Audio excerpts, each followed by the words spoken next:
So choosing and hanging artwork can be pretty challenging. It's such a personal and permanent thing in the home, and it can also be expensive, so there's a lot of pressure to get it right.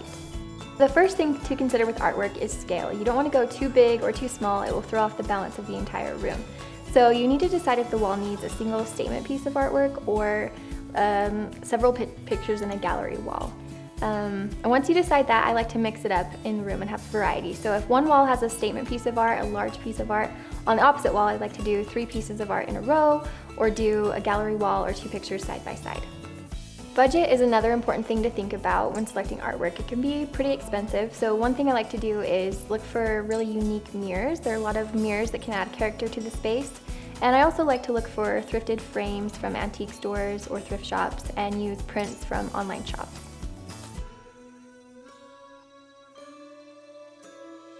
Color is another challenge. It can throw a lot of people off when choosing artwork, but color can be very useful in tying other pieces in together in the room, or it can be a nice way to add a focal point in the room as well.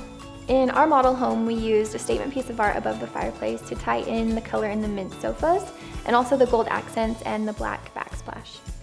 The last thing to consider when selecting your artwork is the content of the artwork and the purpose of the room. So in a master bedroom where you want it to be peaceful and relaxing, it's nice to use soothing color tones without a lot of harsh lines.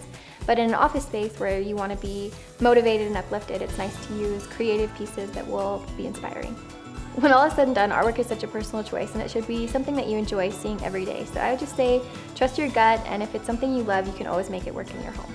For more in-depth tricks and tips about hanging artwork and choosing art for your home, visit our blog today.